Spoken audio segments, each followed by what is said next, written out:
দুটি মূলদ সংখ্যা বা রেশনাল নাম্বার দেওয়া থাকলে তাদের মধ্যে কোনটি বড় কোনটি ছোট কি করে আমরা বুঝতে পারবো? তাহলে চেক করার একটা প্রসেস আছে।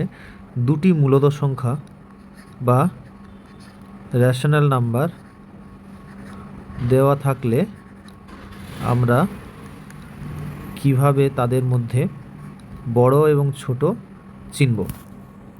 মনে করো একটি সংখ্যা 1/2, অন্য সংখ্যাটি 1/3। এই দুটি সংখ্যার মধ্যে কোনটি বড় কোনটি ছোট? যদি 2 দেওয়া থাকতো আর 3 দেওয়া থাকতো আমরা খুব সহজেই বলে দিতাম, কিন্তু এখানে দেওয়া রয়েছে 1/2 এবং 1/3। এদের মধ্যে কোনটি বড় কোনটি ছোট কিভাবে বুঝবো? তো আমাদের প্রথম কাজ হবে, যেটি ভগ্নাংশের হর আছে অর্থাৎ ডিনোমিনেটর, এদের দুজনকে যদি নেগেটিভ থেকে থাকে তাহলে পজিটিভে কনভার্ট করা। তারপর আমাদের ক্রস মাল্টিপ্লিকেশন অর্থাৎ কোনাকুনি আমরা মাল্টিপ্লাই করে লিখবো। 1-এর সঙ্গে 3 মাল্টিপ্লাই করব 1 × 3, 2-এর সঙ্গে 1 মাল্টিপ্লাই করব 2 × 1, আমরা পাচ্ছি 3 এবং 2। তাহলে 3 এবং 2 এর মধ্যে কোনটা বড়? 3 বড়, সুতরাং 1/2 1/3 থেকে বড়। তাহলে আমাদের প্রসেস হচ্ছে ক্রস মাল্টিপ্লিকেশন করতে হবে, কিন্তু তার আগে মনে রাখবে যেন ভগ্নাংশের হর ধনাত্মক হয়।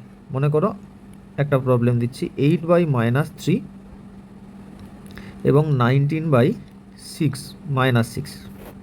তাহলে এই অঙ্কটাতে কি করা হবে না, দেখো ভগ্নাংশের হরগুলি নেগেটিভ রয়েছে, তাহলে এই হরটাকে পজিটিভ করলে এখানে একটা নেগেটিভ সাইন, একে যদি পজিটিভ করতে চাই আমাকে ওপরে একটা নেগেটিভ আনতে হবে।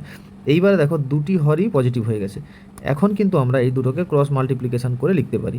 এটা হচ্ছে -48 আর এটা হচ্ছে -57।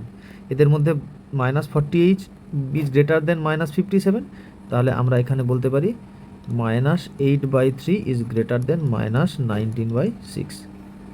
একটা খুব গুরুত্বপূর্ণ প্রসেস। আশা করছি তোমরা সবাই বুঝতে পেরেছো। যদি না বুঝতে পারো আমাকে কমেন্টে জানাও।